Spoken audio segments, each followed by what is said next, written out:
ഇന്ന് തൊട്ട് നമ്മൾ പിന്നെയും ചിന്തിക്കുന്നത് 1 കൊരിന്ത്യർ ലേഖനം, അതിൽ 12-ാമത്തെ അധ്യായം. 1 കൊരിന്ത്യർ 12-ാമത്തെ അധ്യായം.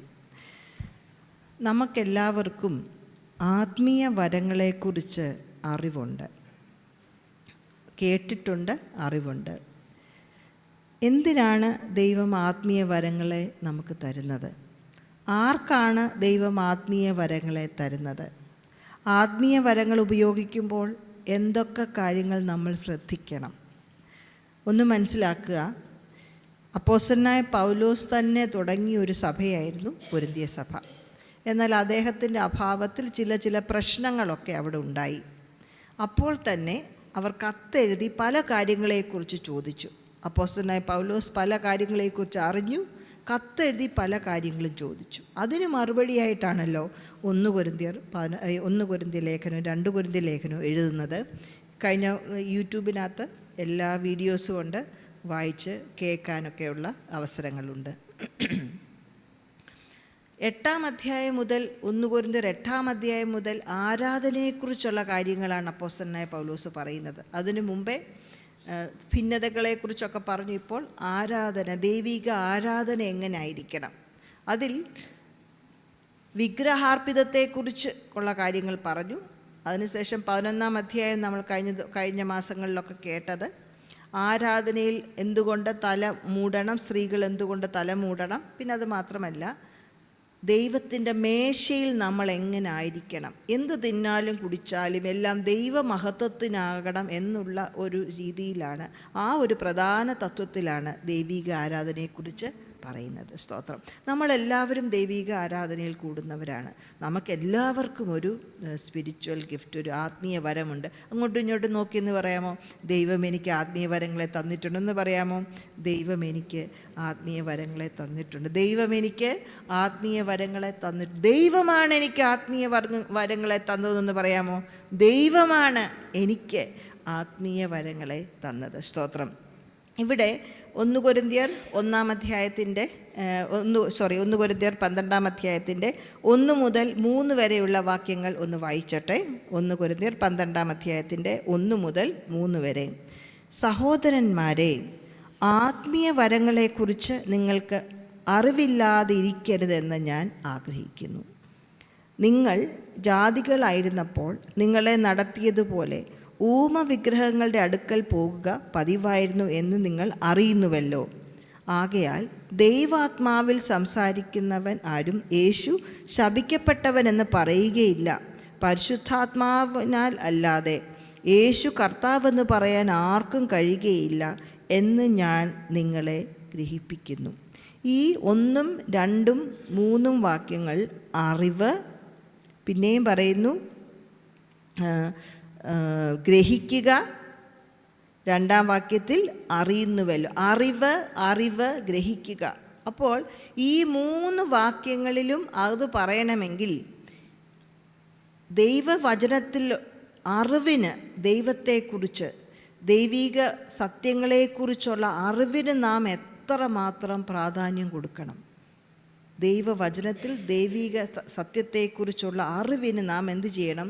ഒത്തിരി പ്രാധാന്യം കൊടുക്കേണ്ടതാണ്. ഇവിടെ ഈ 12-ൻ്റെ ഇതിനൊരു തലക്കെട്ട് ഞാൻ കൊടുത്തിരിക്കുന്നത് ആത്മീയ ദാനങ്ങൾക്കായിട്ടുള്ള ദൈവത്തിൻ്റെ രൂപരേഖ, God's design for spiritual gifts. ദൈവത്തിൻ്റെ ദാനങ്ങൾക്കായിട്ടുള്ള, വരങ്ങൾക്കായിട്ടുള്ള ദൈവത്തിൻ്റെ രൂപരേഖ. നമ്മളായിട്ട് ചില കാര്യങ്ങൾ ക്രമീകരിക്കുകയല്ല, മറിച്ച് എന്താണ്? ദൈവം തന്നെ പറയുകയാണ് ഇങ്ങനെ ആയിരിക്കണം ദൈവസഭയിൽ ദൈവമക്കൾ ദൈവത്തിൻ്റെ വരങ്ങൾ, ആത്മീയ വരങ്ങൾ ഉപയോഗിക്കേണ്ടത്. സ്തോത്രം. ഈ 1 മുതൽ 3 വരെയുള്ള വാക്യങ്ങളെക്കുറിച്ച് നമ്മൾ ചിന്തിക്കുമ്പോൾ അതിന് നമ്മൾ മനസ്സിലാകുന്നത് ആത്മീയ വരങ്ങളെക്കുറിച്ച് നാം അറിവുള്ളവരായിരിക്കുക. ആത്മീയ വരങ്ങളെക്കുറിച്ച് നാം അറിവുള്ളവർ ആയിരിക്കുക. B knowledgeable of spiritual gifts. ആത്മീയ വരങ്ങളെക്കുറിച്ച് നമുക്ക് എന്തുണ്ടായിരിക്കണം? അറിവുണ്ടായിരിക്കണം. അറിവില്ലെങ്കിൽ എന്തു പറ്റും? വഴി തെറ്റിപ്പോകും. അതുകൊണ്ട് നാം എന്തു ചെയ്യണം? ആത്മീയ വരങ്ങളെക്കുറിച്ച് അറിവുണ്ടായിരിക്കണം. 12-ാം അധ്യായത്തിൻ്റെ 1-ാം വാക്യത്തിൽ 12-ാം അധ്യായത്തിൻ്റെ 1-ാം വാക്യത്തിൽ നാം കാണുന്നത് എന്താണ്? സഹോദരന്മാരെ എന്ന് പറഞ്ഞാൽ അപ്പോസ്തലനായ പൗലോസിന് ഈ കൊരിന്ത്യയിലുള്ള സഹോദരങ്ങളെ ആദരവോടെ, സ്നേഹത്തോടെ, വാത്സല്യത്തോട് വിളിക്കുകയാണ് സഹോദരന്മാരെ എന്ന് പറഞ്ഞാൽ സഹോദരിമാരും അതിനകത്തുണ്ട്. നമ്മൾ സഹോദരന്മാരെ, സഹോദരിമാരെ, ആത്മീയ വരങ്ങളെക്കുറിച്ച് നിങ്ങൾ അറിവുള്ളവരായിരിക്കണം. അറിവില്ലാത്തവരായിരിക്കരുതെന്ന് പറഞ്ഞാൽ എന്താണ്? ആത്മീയ വരങ്ങളെക്കുറിച്ച് നമ്മൾ അറിവുള്ളവരായിരിക്കണം. പണ്ട് കാലത്ത് കർത്താവിങ്കിലേക്ക് അവർ വരുന്നതിന് മുമ്പേ സംസാരിക്കാത്ത വിഗ്രഹങ്ങളുടെ അടുത്ത് അവർ പോയിരുന്നു. അവർക്ക് സംസാരിക്കാൻ പറ്റത്തില്ല എന്ന് പറയും. ഊമ വിഗ്രഹങ്ങളെന്ന് പറയുമ്പോൾ അവർ സംസാരിച്ചിരുന്നില്ല. അവർക്കൊന്നും മനുഷ്യരോട്, അവരുടെ അടുത്ത് ആരാധിക്കാൻ വരുന്നവരോട് പറഞ്ഞു കൊടുക്കാൻ, മനസ്സിലാക്കാൻ കഴിവില്ലാത്ത ദൈവങ്ങളെ ഒരു സമയത്ത് ആര് സേവിച്ചിരുന്നു? കൊരിന്ത്യയിലുള്ള സഭ സേവിച്ചിരുന്നു. എന്നാൽ ഇന്നെന്താണ്? അവർ യേശുവിനെ കർത്താവെന്ന് പറയുന്നവരാണ്. ഈ 3-ാം വാക്യത്തിൽ ദൈവത്തിൻ്റെ ആത്മാവിനാൽ സംസാരിക്കുന്നവനാരും യേശു ശപിക്കപ്പെട്ടവനെന്ന് പറഞ്ഞിട്ടില്ല. എന്നാൽ ദൈവാത്മാവിനാൽ മാത്രമേ യേശു കർത്താവെന്ന് പറയാൻ സാധിക്കുകയുള്ളൂ. എന്ന് പറഞ്ഞാൽ നിങ്ങൾ ഒരു കാലത്ത് സംസാരിക്കാൻ കഴിയാത്ത ദൈവങ്ങളുടെ അടുത്ത് പോയിരുന്നു. എന്നാൽ ഇന്ന് നിങ്ങൾ സംസാരിക്കുന്ന ദൈവാത്മാവിനാൽ ദൈവത്തിൻ്റെ ഹിതം മനസ്സിലാക്കി തരുന്ന, നിങ്ങളോട് സംസാരിക്കുന്ന ഒരു ദൈവമാണ് നിങ്ങളുടെ ദൈവം. നിങ്ങളിൽ ആ ദൈവത്തിൻ്റെ ആത്മാവുള്ളത് കൊണ്ടാണ് യേശു കർത്താവെന്ന് നമുക്ക് പറയാനായിട്ട് സാധിക്കുന്നത്.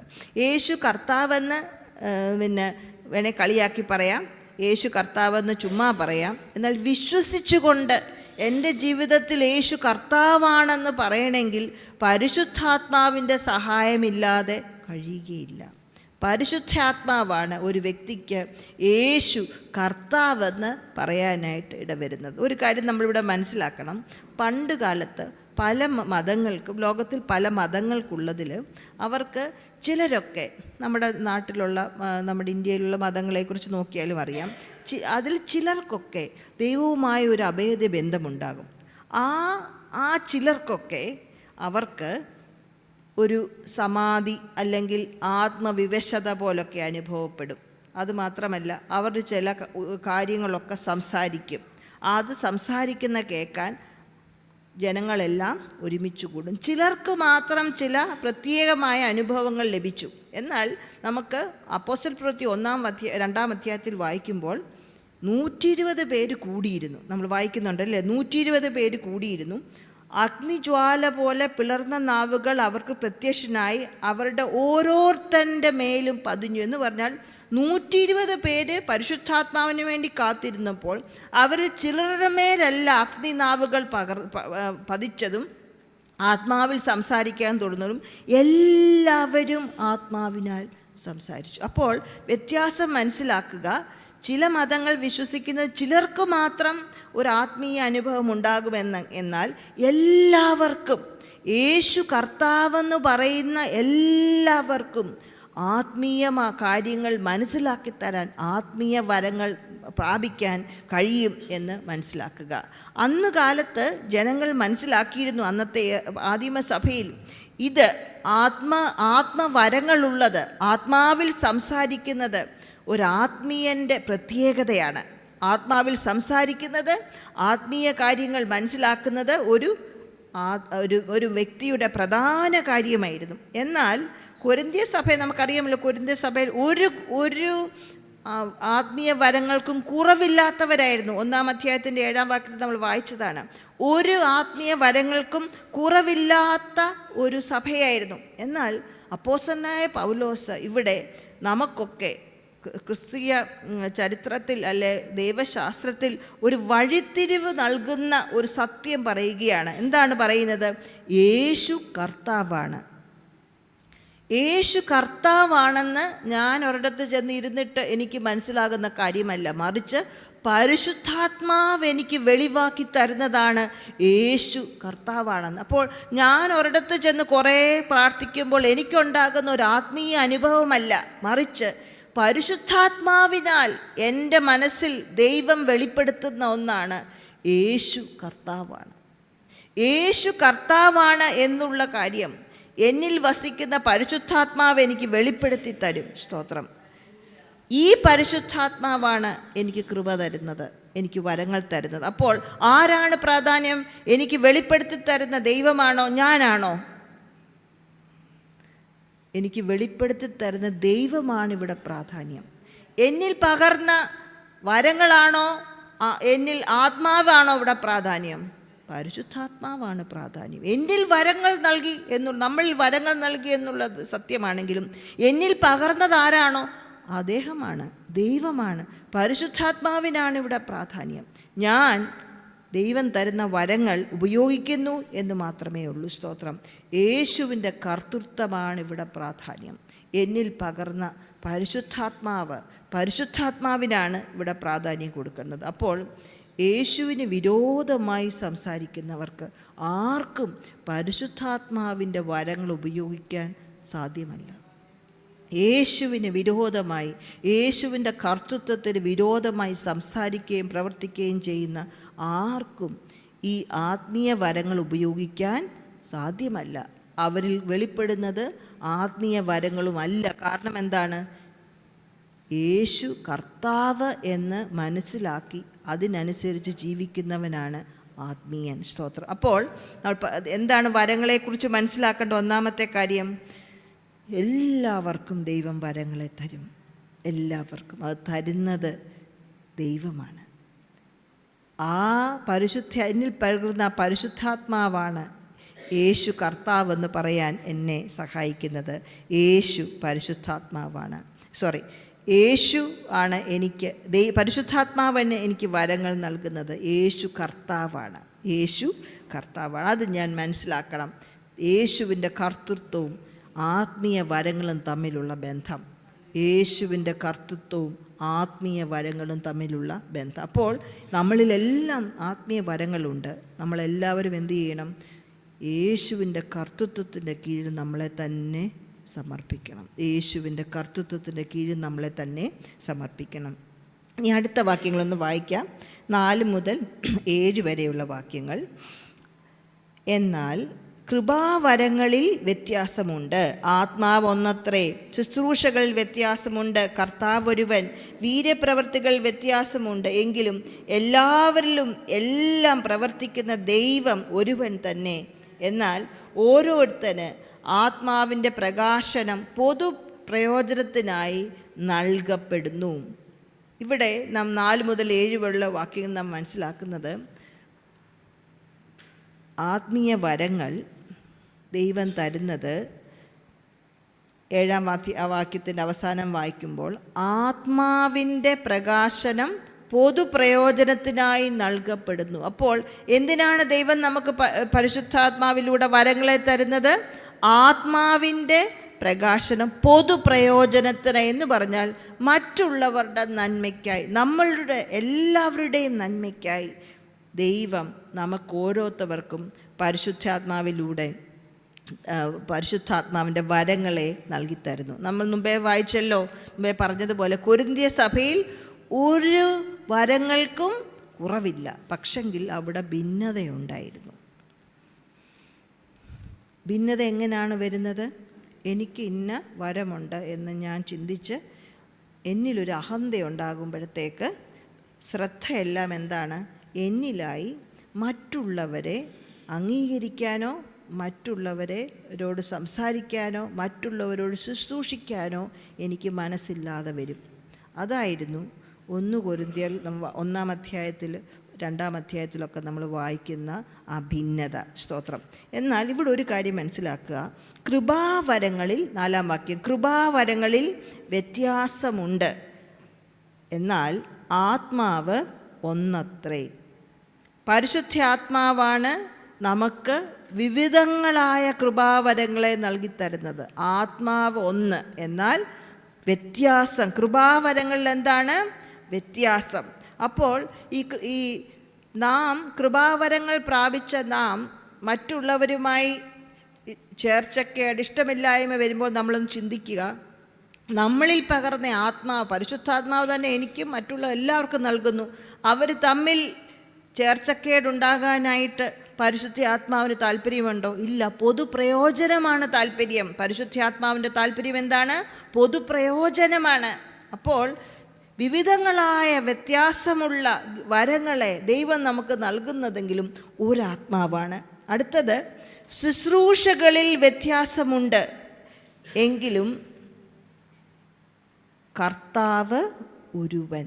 ശുശ്രൂഷ എന്ന് പറഞ്ഞാൽ യേശുവിനെക്കുറിച്ച് പറയുന്ന അവൻ ശുശ്രൂഷ ലഭിപ്പാനല്ല, മറിച്ച് മറ്റുള്ളവർക്ക് വേണ്ടി ശുശ്രൂഷിപ്പാനാണ് യേശു വന്നതെന്ന് നമ്മൾ വായിക്കുന്നു. ഞാൻ ശുശ്രൂഷിപ്പാൻ, മറ്റുള്ളവരെ ശുശ്രൂഷിക്കാനാണ് യേശു വന്നതെന്ന് യേശു തന്നെ പറയുന്നുണ്ട്. അപ്പോൾ ആത്മവരങ്ങളുടെ ഒരു നമുക്ക് നൽകി തന്നൊരു കാര്യം എന്താണ്?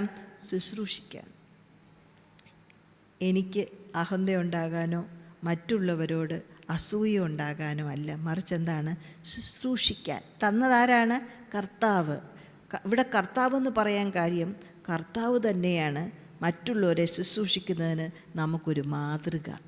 കർത്താവ് തന്നെയാണ് മറ്റുള്ളവരെ ശുശ്രൂഷിക്കുന്നതിന് നമുക്കൊരു മാതൃക.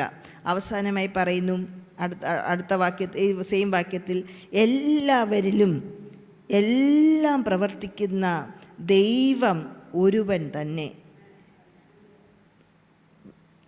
കൃപാവരങ്ങളിൽ വ്യത്യാസമുണ്ട്,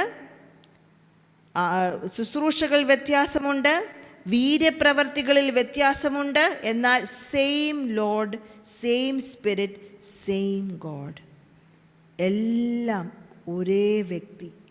വിവിധങ്ങളായ വീര്യപ്രവൃത്തി ചെയ്യാനുള്ള വരങ്ങൾ, വിവിധങ്ങളായ ശുശ്രൂഷ ചെയ്യാനുള്ള വരങ്ങൾ, വിവിധങ്ങളായ കൃപാവരങ്ങൾ ദൈവം നമുക്ക് നൽകുന്നത് ഒരേ ദൈവം തന്നെയാണ്. വ്യത്യസ്തമായ വരങ്ങളുണ്ട്, എന്നാൽ ആരാണ് നമുക്ക് തരുന്നത്? ഒരേ ദൈവം, ഒരപ്പൻ, ഒരേ ദൈവം, ഒരേ ആത്മാവ്, ഒരേ കർത്താവ്. സ്തോത്രം. അപ്പോൾ വരങ്ങൾ ആദിമസഭയിൽ തമ്മിൽ ഭിന്നതയ്ക്ക് കാരണമായി.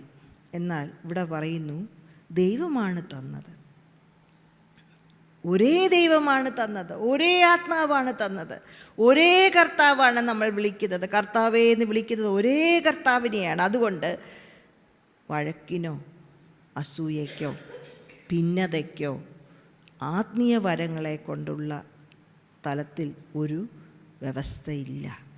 ഭിന്നതയ്ക്കോ അഹന്തയ്ക്കോ അസൂയയ്ക്കോ ഒന്നും ദൈവസഭയിൽ വ്യവസ്ഥയില്ല. മറിച്ച് ഇത് പൊതുപ്രയോജനത്തിനായിട്ടാണ്. പൊതുപ്രയോജനം. ഞാൻ അന്യഭാഷകൾ സംസാരിക്കുമ്പോൾ അത് എൻ്റെ ആത്മാവിനാണ് പ്രയോജനം.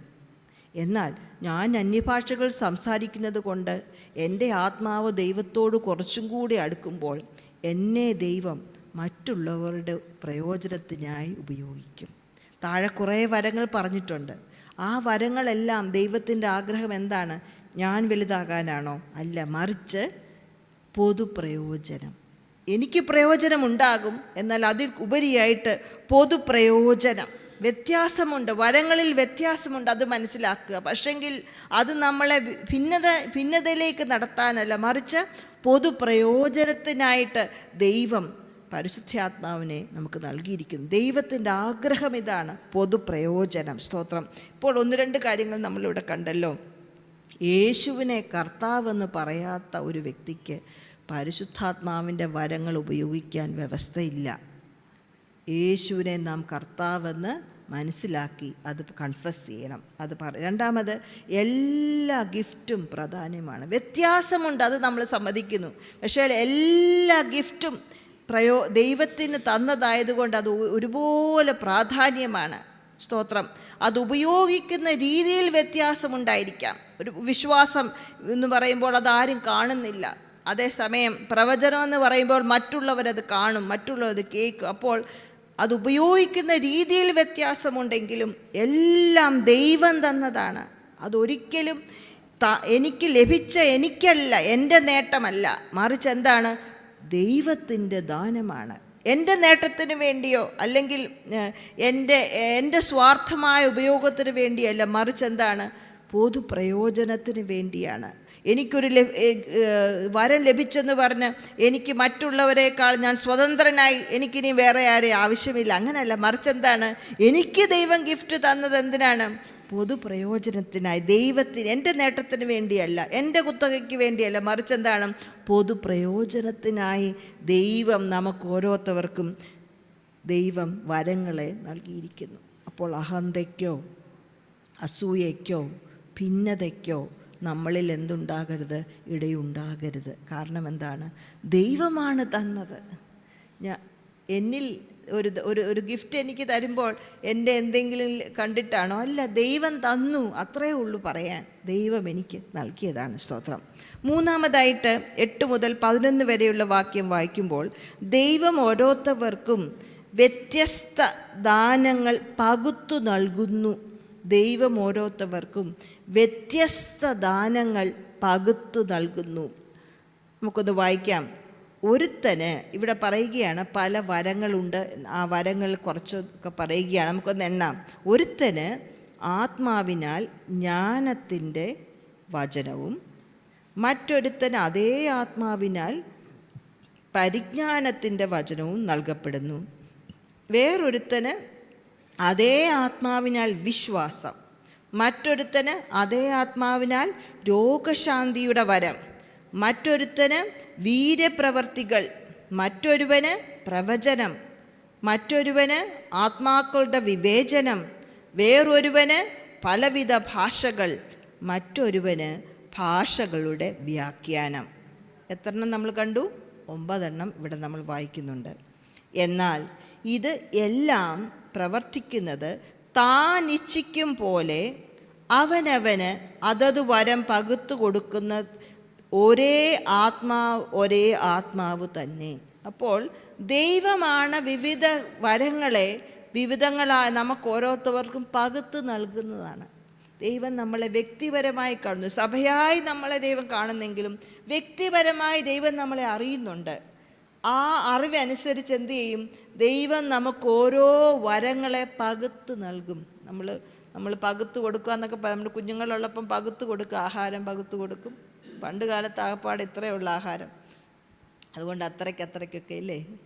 ഇപ്പം നമ്മൾ കുറച്ചുകൂടെയൊക്കെ ആഹാരം സുലഭമാണ്. അപ്പോൾ നമ്മൾ കുറച്ചും, എന്നാൽ ദൈവത്തിന് ഒരു പക്ഷാഭേദവും ഇല്ല, പക്ഷെ ദൈവത്തിന് ഒരു കുറവുമില്ല. ദൈവം എന്തു ചെയ്യും? ഓരോരുത്തവരെ മനസ്സിലാക്കി, ഓരോരുത്തരെക്കുറിച്ചുള്ള ദൈവത്തിൻ്റെ ഹിതം മനസ്സിലാക്കി ദൈവം നമുക്ക് ആത്മീയ വരങ്ങളെ പകുത്തു നൽകുന്നു. നമുക്കൊന്ന് നോക്കാം. ഇവിടെ 9 3 ഇതായിട്ട് നമുക്ക് തിരിക്കാം. ഒന്ന്, ഗിഫ്റ്റ്സ് ഓഫ് ഇൻസ്ട്രക്ഷൻ, ഉപദേശത്തിൻ്റെ വരങ്ങളാണ് 2. എന്താണ് നമ്മൾ വായിച്ചത്? ആത്മാവിനാൽ ജ്ഞാനത്തിൻ്റെ വചനവും അതേ ആത്മാവിനാൽ പരിജ്ഞാനത്തിൻ്റെ വചനവും. ആത്മാവിനാൽ ജ്ഞാനത്തിൻ്റെ വചനം, പരിജ്ഞാനത്തിൻ്റെ വചനം. നമ്മൾ ഓർക്കുക, നമ്മൾ 1 കൊരിന്ത്യയിൽ ഒക്കെ വായിക്കുമ്പോൾ ഈ ലോകത്തിൻ്റെ ജ്ഞാനം, ദൈവത്തിൻ്റെ ജ്ഞാനം എന്നൊക്കെ നമ്മൾ വായിച്ചായിരുന്നു അല്ലേ? ലോകത്തിൻ്റെ ജ്ഞാനം, ദൈവത്തിൻ്റെ ജ്ഞാനം. ഇവിടെ ദൈവമക്കൾക്ക് ദൈവം നൽകുന്നത് പരിജ്ഞാനം, ജ്ഞാനത്തിൻ്റെ വചനം, പരിജ്ഞാനത്തിൻ്റെ വചനം. നമ്മൾ ചിലരോടൊക്കെ സംസാരിക്കുമ്പോൾ, വചനത്തിൻ്റെ കാര്യം സംസാരിക്കുമ്പോൾ, അവർക്ക് നല്ല ലോജിക്കലായിട്ട് വളരെ ക്രമീകൃതമായി ദൈവത്തിൻ്റെ വചനം സംസാരിക്കാൻ അറിയാം. കേട്ടിട്ടുണ്ടോ അങ്ങനെയുള്ളവരെക്കുറിച്ച്?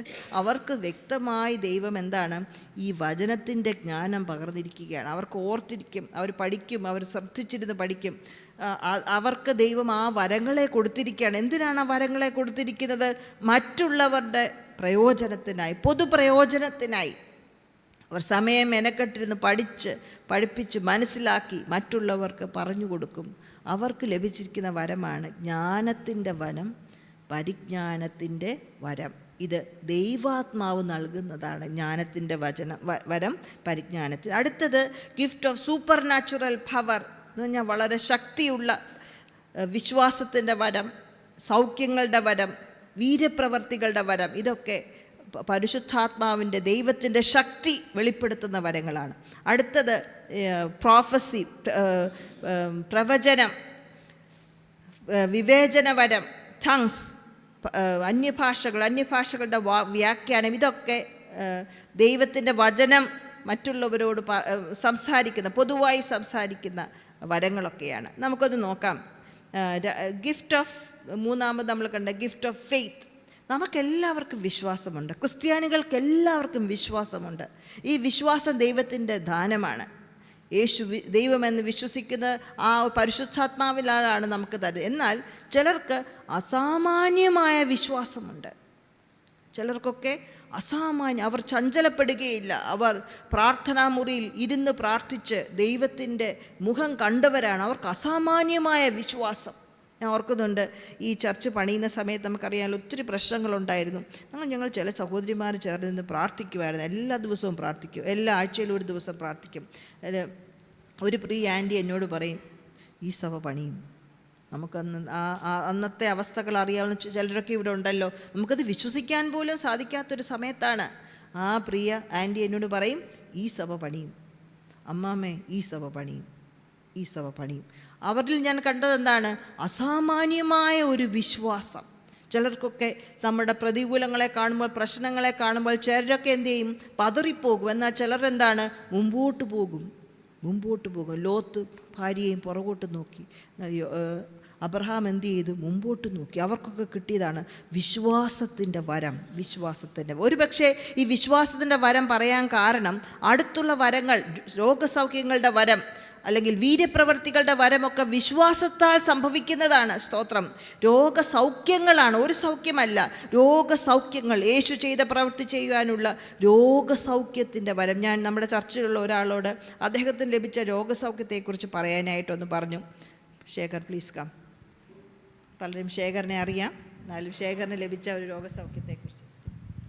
Praise the Lord. I am Shekhar, all of you know. So my testimony is when I am 3 years old, so I was suffering with a disease. Actually it was not a disease, and okay, it was not a disease, it's like a disease.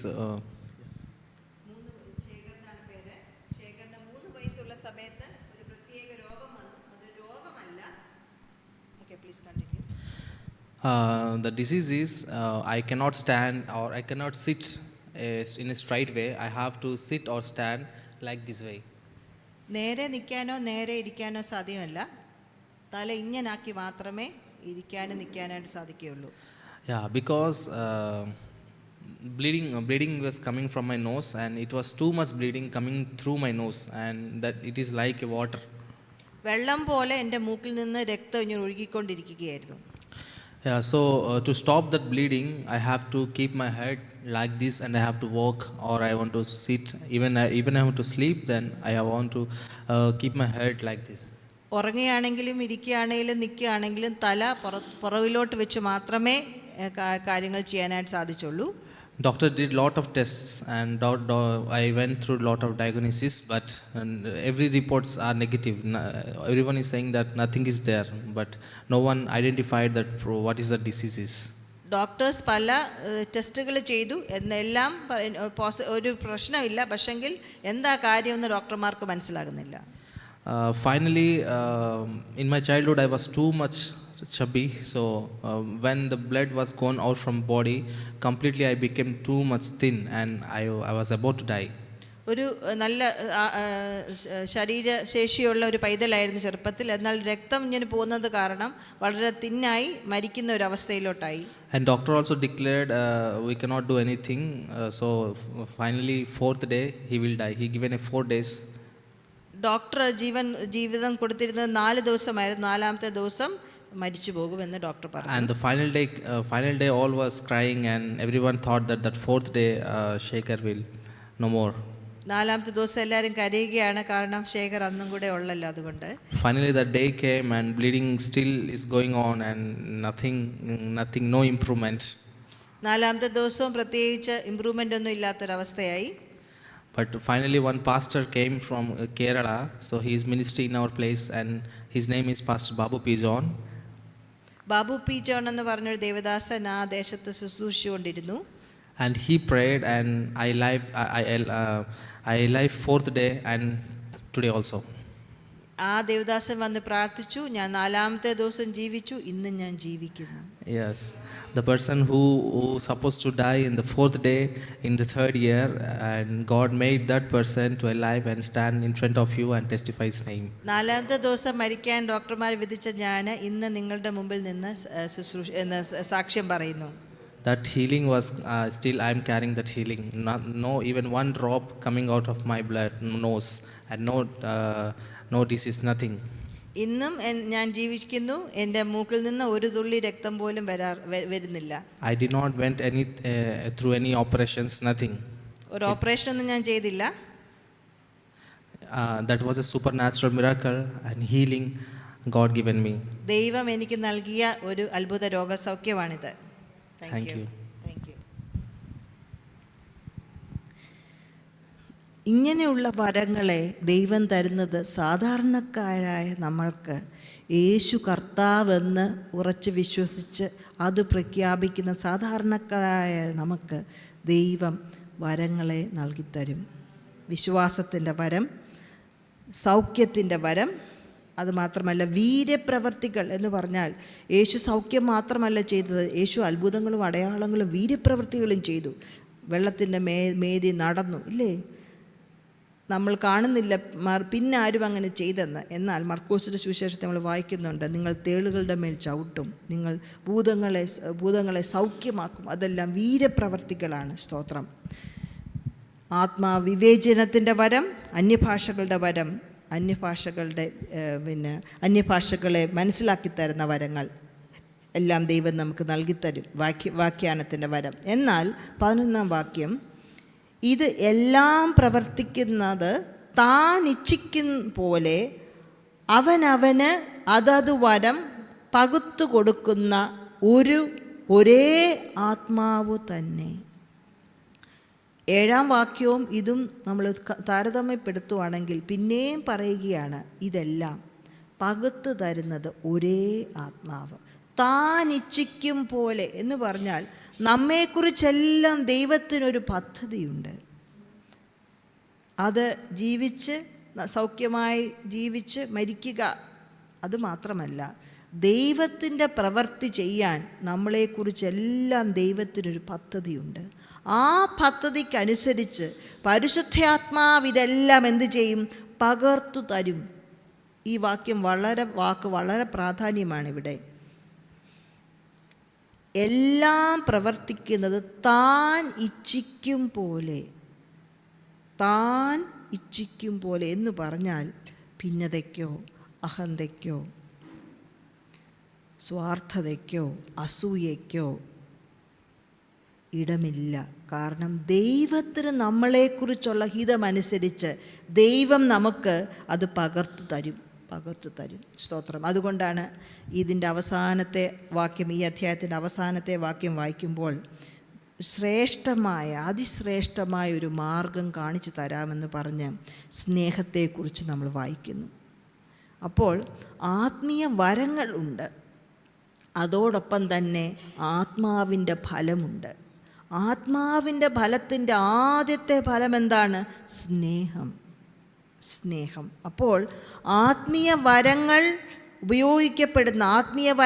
ഉപയോഗിക്കപ്പെടുന്ന നമുക്ക് ഒരിക്കലും സ്നേഹമില്ലാതെ ആത്മാവിൻ്റെ ഫലമില്ലാതെ പ്രവർത്തിക്കാൻ ദൈവസഭയിൽ വ്യവസ്ഥയില്ല. അപ്പോഴാണ് യേശു കർത്താവെന്നുള്ള നമ്മളുടെ ആ പ്രഖ്യാപനം നമ്മുടെ ജീവിതത്തിൽ അത് അത് പ്രവർത്തനത്തിൽ കൊണ്ടുവരുന്നത്. സ്തോത്രം. അപ്പോൾ വരങ്ങൾക്ക് വ്യത്യാസമുണ്ട്, എന്നാൽ അത് ഭിന്നതയ്ക്കല്ല, ഐക്യതയ്ക്കാണ്. ഏകീകൃതമായിരിക്കത്തില്ല, ഒരുപോലെ എല്ലാവരും പാടത്തില്ല, ഒരുപോലെ എല്ലാവരും ഒരേ കൃപാവരങ്ങൾ നമ്മൾ ഉപയോഗിക്കുന്നു വരത്തില്ല. എന്നാൽ ഇതെല്ലാം ദൈവം തന്നതുകൊണ്ട് പൊതുപ്രയോജനത്തിനായി, ഐക്യതയ്ക്കായി, ഭിന്നതയ്ക്കല്ല മറിച്ച് ഐക്യതയ്ക്കായി, പരസ്പര പരിഗണനയോടെ സ്നേഹത്തോടെ യേശു കർത്താവെന്ന് ഉറക്കെ പ്രഖ്യാപിച്ചുകൊണ്ട് നാം എന്ത് ചെയ്യണം? ഈ വരങ്ങളെ നമ്മൾ സഭകളിൽ, ഭവനങ്ങളിൽ നാം ഉപയോഗിക്കണം. സ്തോത്രം. അപ്പോൾ നാം എന്ത് ചെയ്യണം? നമുക്ക് ദൈവത്തിൻ്റെ വരങ്ങളെ ആഗ്രഹിക്കാം, ദൈവം തരും. കാത്തിരിക്കാനാണ് പറഞ്ഞത്. 10 ദിവസം കഴിഞ്ഞപ്പോഴാണ് പരിശുദ്ധാത്മാവിൻ്റെ അന്യഭാഷകളുടെ വരം അവർക്ക് ലഭിച്ചത്. നമുക്കെല്ലാം കാത്തിരിക്കാം. അന്യഭാഷയ്ക്ക് വേണ്ടി മാത്രമല്ല, മറ്റു വരങ്ങൾ കർത്താവേ നിൻ്റെ ഹിതമെങ്കിൽ കർത്താവേ എനിക്ക് നൽകിത്തരണമേ. നമുക്ക് സമയങ്ങൾ വേർതിരിട്ട് പ്രാർത്ഥിക്കണം. നമുക്ക് ദൈവത്തോട് ചോദിക്കാം, എന്ത് വരങ്ങളാണ് എനിക്ക് ദൈവം തന്നിട്ടുള്ളത്? എന്ത് വരങ്ങളാണ് ദൈവം തന്നിട്ടുള്ളത്? അടുത്തതായിട്ട് നാം ഓർക്കുക, വരങ്ങൾ ഉപയോഗിക്കുമ്പോൾ അത് പൊതു നന്മയ്ക്കായിട്ടാണ്. വരങ്ങൾ ഉപയോഗിക്കുമ്പോൾ അത് പൊതു നന്മയ്ക്കായിട്ടാണ്. ഓരോരുത്തവൻ്റെ, എൻ്റെ വരമല്ലായിരിക്കും മറ്റൊരു വ്യക്തിക്ക്, എന്നാൽ ഓരോരുത്തവൻ്റെയും ഓരോ വ്യക്തികളുടെയും വരങ്ങളെ നാം വിലമതിക്കണം. കാരണം ദൈവമാണ് തന്നത്, ആ വ്യക്തിയല്ല പ്രാധാന്യം, മറിച്ച് എന്താണ്, കൊടുത്ത ദൈവമാണ് പ്രാധാന്യം. ഒരേ ദൈവം, ഒരേ കർത്താവ്, ഒരേ ആത്മാവ്. അതുകൊണ്ട് എല്ലാവരുടെയും വരങ്ങൾ എന്ത് ചെയ്യണം? നമുക്കത് വിലമതിക്കണം. ഒരിക്കലും താരതമ്യപ്പെടുത്താനോ അല്ലെങ്കിൽ മത്സരിക്കാനോ അല്ല വരങ്ങൾ, മറിച്ച് പൊതുപ്രയോജനത്തിനായി ദൈവമേ എനിക്ക് നൽകിയിരിക്കുന്നുവല്ലോ എന്ന് നാം മനസ്സിലാക്കുക. എപ്പോഴും ആത്മാവുമായിട്ടൊരു കണക്ഷൻ, പ്രത്യേകിച്ച് പ്രവചനവരം, അങ്ങനെയുള്ള മറ്റുള്ളവർ കാണത്തക്കമുള്ള വരങ്ങൾ ഉള്ളവർക്ക്, പ്രത്യേകമായി ജ്ഞാനത്തിൻ്റെ വചനം, വിവേചനത്തിൻ്റെ വനം ഒക്കെ ഉള്ളവർക്ക് എപ്പോഴും ഉള്ളൊരു കണക്ഷൻ, ദൈവവുമായിട്ടുള്ള കണക്ഷൻ എപ്പോഴും. ഏത് വരങ്ങൾ ഉപയോഗിക്കുന്നവരും ദൈവവുമായിട്ടുള്ള, ആത്മാവുമായിട്ടൊരു കണക്ഷൻ വേണ്ടി നാം സമയം വേർതിരിക്കണം. നമ്മുടെ ജീവിതത്തിൽ പല കാര്യങ്ങൾ ചെയ്തു പോകുമ്പോൾ അങ്ങനെ അങ്ങ് ഒഴുക്കിനനുസരിച്ച് പോകില്ലേ? സമയമെടുത്ത് ഈ വരം തന്ന ദൈവവുമായി കണക്റ്റ് ചെയ്യാൻ, വരം തന്ന ദൈവവുമായി കണക്റ്റ് ചെയ്യാൻ നാം സമയം കണ്ടെത്തണം. ഏറ്റവും അവസാനമായി അതിശ്രേഷ്ഠ മാർഗമായ സ്നേഹം. കർത്താവെ, സ്നേഹം എനിക്ക് നൽകിത്തരണേ. ദൈവത്തിൻ്റെ വരം ഞാൻ ഉപയോഗിക്കുമ്പോൾ, പ്രവചനം അല്ലെങ്കിൽ വിവേചനം, അന്യഭാഷകളുടെ വ്യാഖ്യാനം ഒക്കെ ഉപയോഗിക്കുമ്പോൾ, കർത്താവെ സ്നേഹം എനിക്ക് നൽകിത്തരണമേ. ആത്മാവിൻ്റെ ഫലമായ സ്നേഹം എനിക്ക് നൽകിത്തരണമേ. നമുക്കൊരു നിമിഷം പ്രാർത്ഥിക്കാം. എത്ര പേർക്ക് ദൈവം എന്നെ ഉപയോഗിക്കണമെന്ന ആഗ്രഹമുണ്ട്? എത്ര പേർക്ക് ആഗ്രഹമുണ്ട്, കർത്താവെ എന്നെ അങ്ങ് ഉപയോഗിക്കണേ, ആത്മീയ വരങ്ങൾ ദൈവം എനിക്ക് നൽകിത്തരണമേ. അന്യഭാഷയുടെ വരം മാത്രമല്ല, അത് എൻ്റെ ആത്മീയ വർധനയ്ക്കായിട്ടാണ്. എന്നാലും മറ്റു വരങ്ങളുടെ കർത്താവെ എനിക്ക് നൽകിത്തരണമേ. സ്തോത്രം. കാത്തിരിക്കാൻ തയ്യാറാണോ? കർത്താവ് നമുക്ക് നൽകിത്തരും. എൻ്റെ ഹൃദയത്തെ, എൻ്റെ മനസ്സിനെ അതിനു വേണ്ടി ഞാൻ ഒരുക്കിയെടുക്കുന്ന കർത്താവേ, അതിന് വില കൊടുക്കുവാൻ ഞാൻ തയ്യാറാകുന്ന കർത്താവേ. പ്രാർത്ഥിക്കാമോ? ദൈവമേ, പൊതുപ്രയോജനത്തിനായി ദൈവം എനിക്ക് വരങ്ങളെ നൽകിത്തരുമ്പോൾ ആ ദൈവത്തോടുള്ള ആ ബന്ധത്തിൽ, ആഴമായ സ്നേഹബന്ധത്തിൽ, മനുഷ്യരോടുള്ള ആഴമായ സ്നേഹബന്ധത്തിൽ ഉപയോഗിക്കാൻ കർത്താവേ എന്നെ സമർപ്പിക്കുന്നു. സ്തോത്രം. Thank you. ഒരു വരം പോലും ഇല്ലാത്ത ഒരു വ്യക്തി പോലും പരിശുദ്ധാത്മാവ് പ്രാപിച്ചവരായി നമ്മുടെ ഇടയിലില്ല. അതുകൊണ്ട് കർത്താവെ, എൻ്റെ വരം അതുപയോഗിക്കാൻ നൽകി എന്നെ സഹായിക്കണമെന്ന് പ്രാർത്ഥിക്കാമോ? സ്തോത്രം. എൻ്റെ വരം എൻ്റെ ഭവനത്തിൽ ഉപയോഗിക്കാൻ, എൻ്റെ സഭയിൽ ഉപയോഗിക്കാൻ ദൈവമേ എന്നെ സഹായിക്കണമെന്ന് പ്രാർത്ഥിച്ചാട്ട്. Come holy spirit, come holy spirit, come holy spirit. ശേഖരൻ്റെ അനുഭവം നമ്മൾ കേട്ടല്ലോ. നമ്മളൊന്നും കേട്ടിട്ടില്ലാത്ത, ഒരു പക്ഷേ പലരും കേട്ടിട്ടില്ലാത്തൊരു ദൈവദാസനാണ്. നമ്മൾ യൂട്യൂബിലോ അല്ലെങ്കിൽ എങ്ങും അദ്ദേഹത്തിൻ്റെ പോസ്റ്ററൊന്നും കണ്ടിട്ടില്ല. എന്നാൽ ഇന്ന് ശേഖർ ഇവിടെ വന്ന് സാക്ഷ്യം പറയുന്നതിന് കാരണം അദ്ദേഹത്തിൻ്റെ ദൈവം അദ്ദേഹത്തിന് കൊടുത്ത ആ വരങ്ങൾ ഉപയോഗിച്ചതാണ്. അതുകൊണ്ട് ദൈവം നമുക്ക് തരുന്ന വരങ്ങൾ ഉപയോഗിക്കാതിരിക്കുമ്പോൾ, സ്തോത്രം, അനേകരുടെ ജീവിതത്തിലെ നഷ്ടം, ഭാരം, ശൂന്യത, കർത്താവേ, അതുകൊണ്ട് അങ്ങ് തരുന്ന വരങ്ങൾ ഉപയോഗിക്കാൻ ദൈവം എന്നെ സഹായിക്കണമെന്ന് പ്രാർത്ഥിച്ചാട്ട്. എൻ്റെ ഭവനത്തിൽ അത് ഉപയോഗിക്കാൻ, സ്തോത്രം, എന്നെ സഹായിക്കണമെന്ന് പ്രാർത്ഥിച്ചാട്ട്. Come holy spirit, come holy spirit. അന്യഭാഷകൾ കൊണ്ട് നമ്മൾ തൃപ്തിപ്പെടരുത്. കർത്താവെ, മറ്റു വരങ്ങളെ എനിക്ക് നൽകിത്തരണമേ. സ്തോത്രം. മറ്റുള്ളവരുടെ നന്മയ്ക്ക് വേണ്ടി മറ്റു വരങ്ങളെ എനിക്ക് നൽകിത്തരണമേ കർത്താവെ.